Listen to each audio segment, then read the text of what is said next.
वहीं 5 जिलों से होकर गुजरने वाली 84 कोसी परिक्रमा के मार्ग को राष्ट्रीय राजमार्ग घोषित किए जाने के बाद अयोध्या के संत धर्माचार्य और देश के करोड़ों राम भक्त उत्साहित और गदगद नजर आ रहे हैं।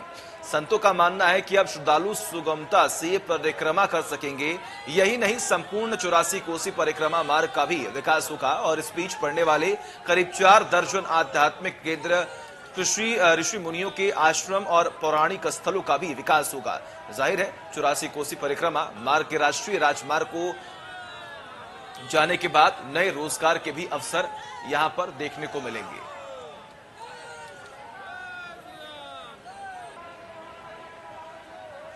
और ये पूरा 274 किलोमीटर का जो एरिया है, जो मार्ग है, वो राष्ट्रीय राजमार्ग घोषित हो गया है। अयोध्यावासी भी हैं, कुछ बाहर के लोग हैं। कहाँ से आ रहे हैं आप? गोरखपुर से है। गोरखपुर से आ रहे हैं आप।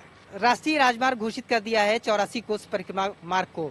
कैसा लग रहा है ये सुनकर और क्या बदलाव नजर आ रहा है? जब से परम पूज्य योगी आदित्यनाथ जी महाराज ने मुख्यमंत्री पद ग्रहण किया है, तब से धार्मिक नगरी का विकास हो रहा है और इससे हिंदू जनमानस में पूरे एक जोश है, हर्ष है।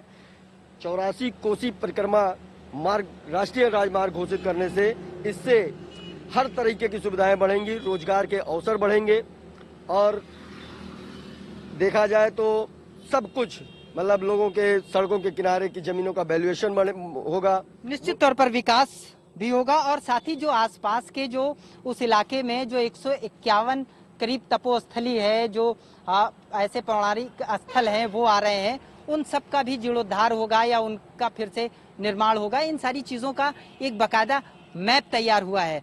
तो ऐसे में क्या लगता है कि अयोध्या और आसपास के ये जो पूरे 5 जनपद हैं, क्या इनका भी विकास होगा? बहुत विकास होगा। विकास की गंगा बहेगी यहाँ पर। जैसे प्रदेश में विकास हो रहे हैं हर जगह पर, अयोध्या में चौमुखी विकास शुरू हो जाएगा। इसके बनते ही जैसे ये बन के तैयार होगा, हजारों लोगों को रोजगार के अवसर और अन्य सारी तमाम सी चीजें उनको अवेलेबल होनी शुरू हो जाएंगी। निश्चित तौर पर ये सारी चीजें होंगी और क्यों होंगी उसके लिए मैं आपको बताता हूँ। करीब 274 किलोमीटर का ये पूरा परिक्रमा पथ है और ये 5 जिलों से होकर गुजरती है। सबसे पहले ये बस्ती के मखौड़ा धाम से शुरू होती है। मखौड़ा धाम इसलिए बेहद महत्वपूर्ण है क्योंकि जब भगवान श्री राम के जन्म से पहले राजा दशरथ ने वहां पर पुत्रेष्टि यज्ञ किया था और इसीलिए ये परिक्रमा भी वहीं से शुरू होती है। बस्ती के मखौड़ा धाम से शुरू होकर ये परिक्रमा अयोध्या पहुंचती है और साधु संत जब अयोध्या पहुंचते हैं तो इस बीच जो रास्ता होता है वो नाव का होता था, लेकिन अब यहाँ पुल प्रस्तावित हो गया है और इसके बाद यहाँ से निकलकर ये परिक्रमा जो होती है वो सीधे अंबेडकर नगर की तरफ रवाना होती है। अबुल बशर खान, इंडिया न्यूज, अयोध्या।